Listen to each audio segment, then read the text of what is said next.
ગરમીમાં લૂથી બચાવતું, શરીરને ઠંડક આપતું અને પાચન સુધારતું જલજીરા સોડા અને ફુદીના જલજીરા આજે ઘરે જ બનાવી લઈએ ને આ બંનેનો ટેસ્ટ બારે સોડા શોપમાં જે મળતા હોય છે શરબત અને સોડા તેવો જ આવે છે. અને આજનો આ જલજીરાનો મસાલો પણ બનાવી તમે મહિનાઓ સુધી સ્ટોર કરીને રાખી શકો છો અને આ ફુદીનાની પેસ્ટને પણ તમે સ્ટોર કરી શકો છો.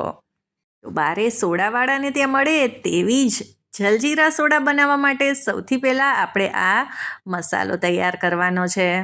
તેના માટે પેનમાં એક મોટી ચમચી જીરું લઈ લઈશું અને લો ફ્લેમ ઉપર આપણે આને શેકી લઈશું. જીરું શેકાઈ ગયું છે અને આમાં હલકો સોનેરી રંગ આવી ગયો છે. તો હવે આપણે જીરુંને એક પ્લેટમાં કાઢી લઈએ અને તેને એકદમ જ ઠંડુ કરી લઈએ. કાચી કેરીની એકદમ જ ખાટી મીઠી ચટણી, નવા જ મસાલા સાથે સરગવાનું શાક અને એક એવો પાવડર કે જેનાથી ઘણી બધી વસ્તુઓ બની શકશે. સાથે જ લૂથી બચાવતું ફુદીના લીંબુનું સિરપ અને ડુંગળીનું નવી જાતનું કચુંબર. આ બધી સમર સ્પેશિયલ રેસીપી જોવાનું બિલકુલ ન ભૂલતા. હવે મિક્સર જાર લઈ લઈશું અને તેમાં ઉમેરી દઈશું 15થી 20 નંગ કાળા મરી. અડધી ચમચી સંચળ પાવડર ઉમેરીશું.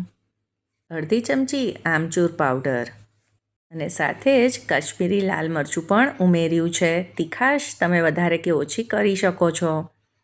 અડધી ચમચી સૂંઠ પાવડર ઉમેરીશું અને સાથે જ 1/4 ચમચી જેટલી હિંગ.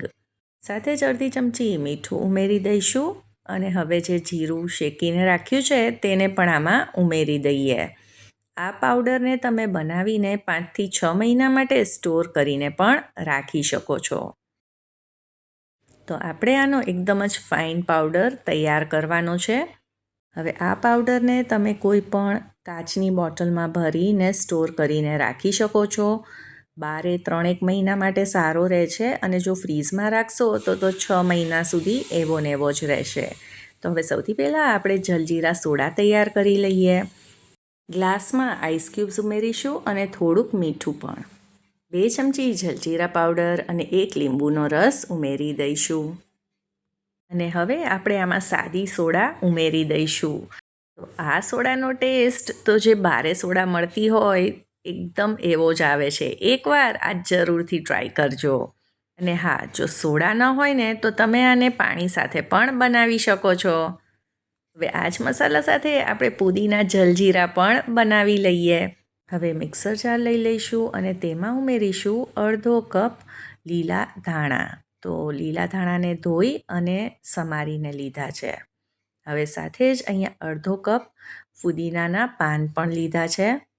હવે 1 ઇંચ આદુના કટકાને પણ આ રીતે નાના પીસમાં કટ કરીને ઉમેરી દઈશું. સાથે જ 2થી 3 લીલા મરચાં ઉમેરીશું. આ ઓછા તીખા મરચાં છે. સાથે જ 1 ચમચી ખાંડ ઉમેરી દઈશું. અને હવે આ બધી જ વસ્તુ સરસ રીતે પીસાઈ જાય તેના માટે 3-1 ચમચી જેટલું પાણી ઉમેરી આપણે આની એકદમ જ સરસ પેસ્ટ તૈયાર કરવાની છે. આમાં મીઠું પણ નાખવાનું રહી ગયું હતું તે મેં પછીથી ઉમેરી દીધેલું. ખાલી એ વાતનું ધ્યાન રાખવાનું છે કે આમાં કોઈ પણ નાના મોટા કટકા ન રહેવા જોઈએ. એકદમ જ સરસ આની પેસ્ટ તૈયાર થઈ હોવી જોઈએ. ફ્રીઝમાં આને 2થી 3 દિવસ માટે સ્ટોર કરીને રાખી શકો છો. પણ જો તમારે વધારે દિવસ માટે રાખવી હોય તો આને તમે ફ્રીઝરમાં પણ મૂકી શકો છો આઈસ ક્યુબ્સ બનાવીને. હવે ફુદીના જલજીરા બનાવવા માટે આપણે એક ગ્લાસ લઈશું. તેમાં આઈસ ક્યુબ્સ ઉમેરી દઈશું. અને આ મોટો ગ્લાસ છે એટલે 3 ચમચી ફુદીનાની પેસ્ટ ઉમેરી છે. સાથે જ જે આપણે જલજીરા મસાલો બનાવ્યો છે તે પણ આમાં 1 ચમચી ઉમેરીશું.